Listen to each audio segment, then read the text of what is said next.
Good afternoon. Thanks for joining us on the WWL Louisiana News at 4. I'm Devin Bartolotta. Here are today's top headlines. After multiple days of rain, a flood watch has been issued for much of southeast Louisiana. We're watching the possibility of slow-moving thunderstorms that could make issues worse in some parts of the region. And this is a pattern that could continue for days. That is why we're closely watching this weather impact alert for you. We're going to check in right now with meteorologist Brooke Leisure. Brooke? Devin, it's been a very active forecast for the last couple days, and right now the live radar picture is showing a few heavy downpours offshore and then more heavy rain on the Mississippi Gulf Coast, moving further towards the inland areas of Mississippi.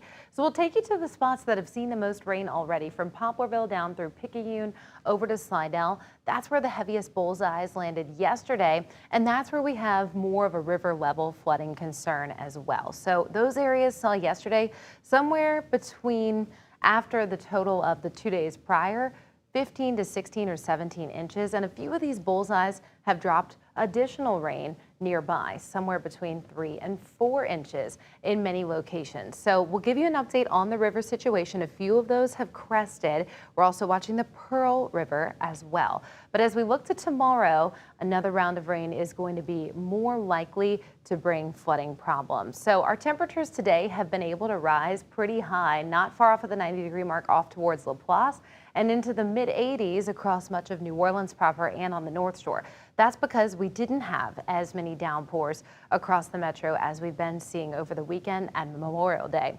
So we'll continue with the low 80s to upper 70s as we head into the evening tonight. Our flood watch that's in effect for tonight expiring at 7 o'clock in 3 hours, and then going back into effect again for your Wednesday all day long. We'll also keep that weather impact alert issued tomorrow because of the possibility of additional heavy downpours, and we'll talk about the extended forecast for some drier conditions by Friday into the weekend finally. All right, Brooke, thank you so much. And more top stories today. A 20-year-old is being held without bond in the Orleans Parish Jail after he allegedly shot and killed a recent high school graduate. Daniel Victor Romero is facing second-degree murder for the killing of 18-year-old Ramaya Renee Sylvan. Sylvan was found dead Sunday in Hollygrove. Romero made his first appearance in court today, where the court revealed he and Sylvan had just broken up after a tumultuous relationship. He was ordered to be held without bond. A stay has been issued in a joint lawsuit contesting the mayoral race in Kenner.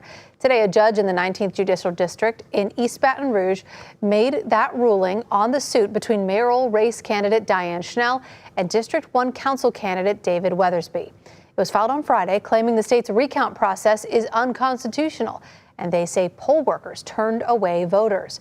We're told by Schnell that she and Weathersby are moving their lawsuit to the 24th Judicial District, which is in Jefferson Parish.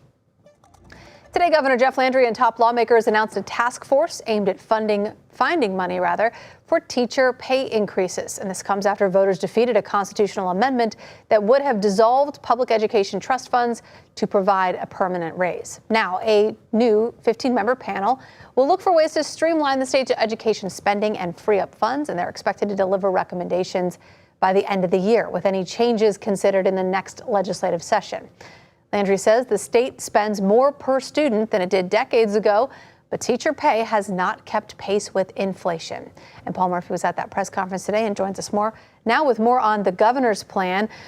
What is the plan, or is there one yet? We're still waiting. Well, two things. The first order of business is, how do you pay for those stipends this year? That's the $2,000 for classroom teachers, $1,000 for educational staff members. How do you pay for it this year? The governor did not get into specifics, only said that once he receives the budget from lawmakers, most likely by Friday, that he will kind of look through it, see where the money is. But in all reality, the likelihood is that the lion's share of that money is going to be coming from the state's K through 12 funding formula known as the MFP, the Minimum Foundation Program. Now, the other component is long-term. The legislature is putting together a special task force from the House and the Senate that will be looking at ways to make those pay raises permanent, finding the money to do that, finding a way forward in something that's been very contentious over the years, is to kicking the can down the road, as the governor said. How you make these stipends, these pay raises permanent. And now there's a commitment to do that with this legislative panel, which is expected to make its recommendations by the end of the year. You mentioned kicking the can down the road. Has the governor said anything about why it has taken this long, or why now are we looking for a permanent solution? Well, he gave his public relations statement about everything that his administration has done so far in the past 3 years with criminal justice reform and other things. And now they're focused on what to do with the teachers. How do we make them whole? How do we bring them closer to the Southern average in terms of pay? And there was some hard feelings when Amendment 3 was soundly defeated on May 16th. As you remember, there was some chest beating on the part of the governor saying that if the teachers don't get any pay raises, nobody's going to get a pay raise. And I mean nobody. You had the Senate President, Cameron Henry, saying that because this amendment failed, we don't have the money to do it. Obviously, cooler heads have prevailed now, and they have a path forward. And again, on two fronts, what to do for this year, what to do long term. All right, Paul, thank you so much. Your full story is coming up tonight. At 6. At 6 o'clock. All right, Paul, thank you. And remember, you can always find the latest updates on this story and all of today's headlines, excuse me, on our website, our social media, and our free app for your phone or TV.